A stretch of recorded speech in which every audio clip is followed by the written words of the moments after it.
On today's episode, we make a classic side dish that made its first appearance in a 1788 cookbook and has been gracing family dining room tables ever since. Godfather cuisine himself, Auguste Escoffier, even stooped to putting this comfort food classic on a few of his menus. Today, my friends, is all about scalloped potatoes on I Can Teach You How to Make That.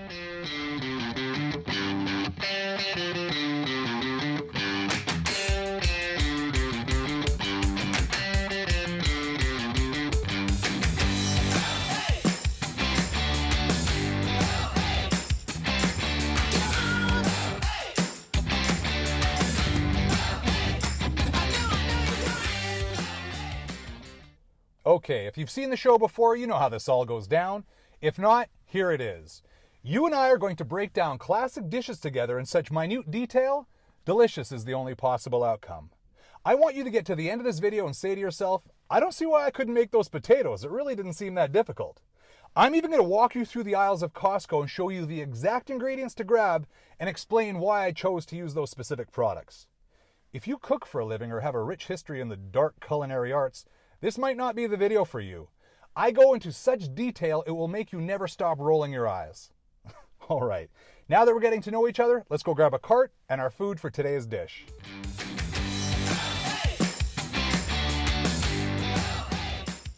Let's start by grabbing the star of the show. Grab a 10-pound bag of the Yukon Golds or the yellow flesh potatoes, throw them in your cart. I'll go into more detail later on in the video of why I'm such a fan of this potato. But for now, let's just say I'm using it because it can stand up to both dry heat and wet heat cooking methods. Right next door to the potatoes, you should find the onion section. Grab one bag of yellows. Walk yourself over to the dairy cooler and grab 1 liter whipping cream. Not coffee cream, not cereal cream, heavy whipping cream. Next, push your cart over to the cheese section and grab 1 block of Swiss Gruyere.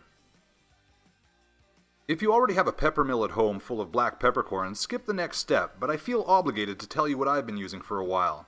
I'm a huge fan of the preloaded disposable pepper mills Costco sells for under $8. It's such a value. When the blade on your $150 pepper mill craps out on you, all you have left is an expensive anti-burglar device. Pick up one of these. You can thank me later. Okay, we're just about done in Costco.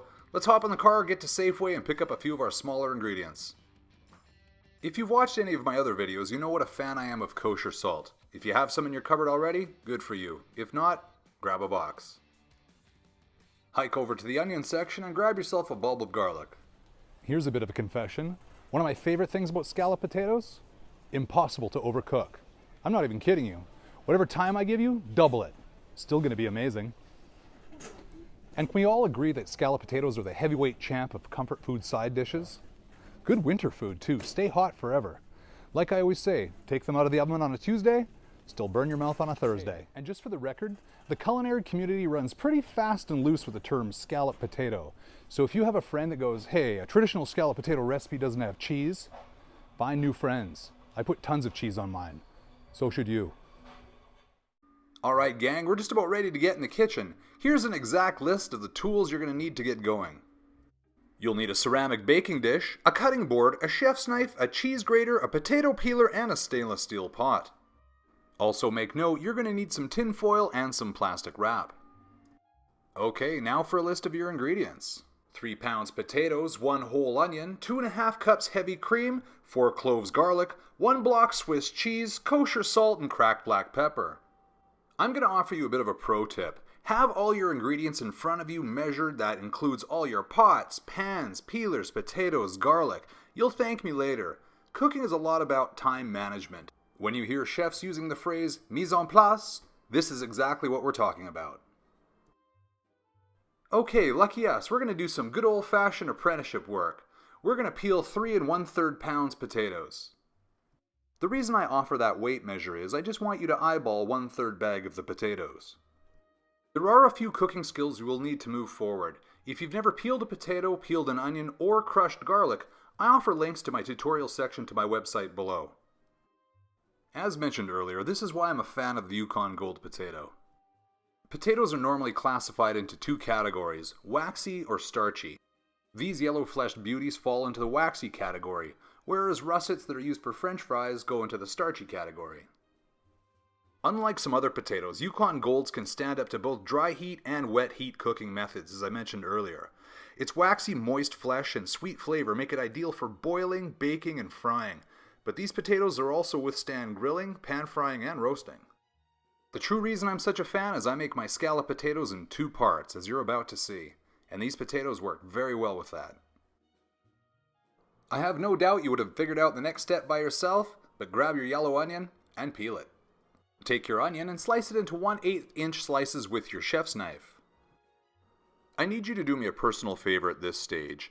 Be mindful. Nobody needs to hear a story of you ending up in the emergency room with a bloody rag in one hand and your thumb in the other. Take your time and use proper knife technique.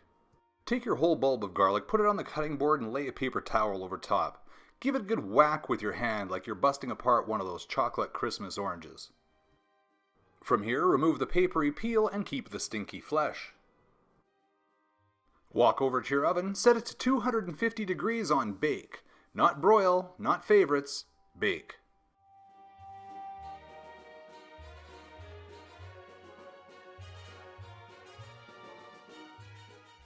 Nothing fancy about this next step. We're going to crush and then mince our garlic. If you don't want to get your hands stinky, put your garlic on the cutting board, cover it with some plastic wrap, and then bash it with the back of your knife. Okay, next we're going to slice our potatoes, and I want to be real clear about something here.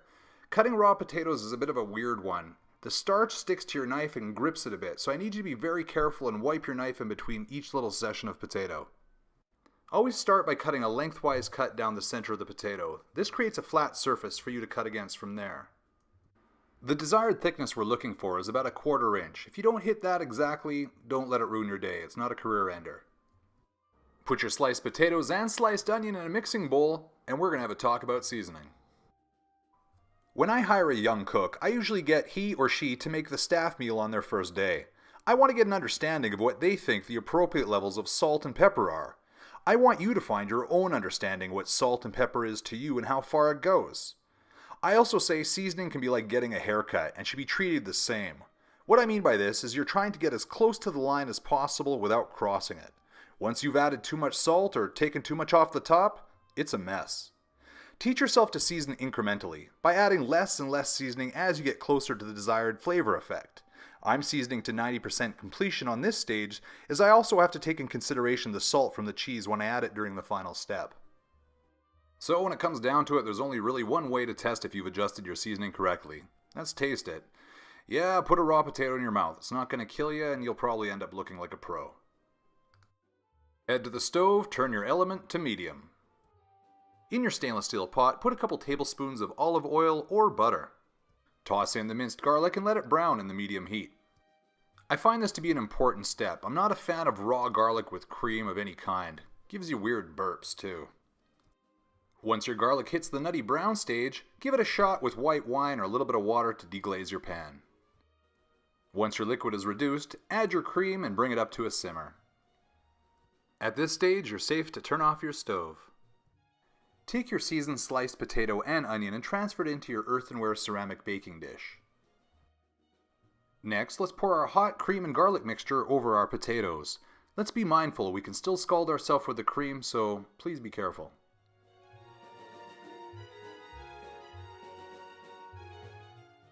For our next step, we're going to cover our potatoes with 1 layer of plastic wrap, covered by 1 layer of tin foil.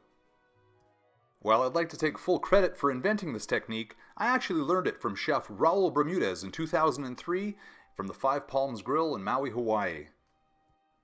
I've been doing it this way ever since, and when you taste your scalloped potatoes, you'll figure out why.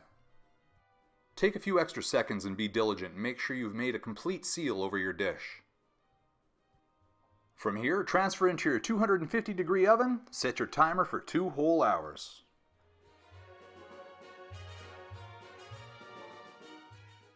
While our potatoes are cooking, we have some time and we can grate this beautiful cheese.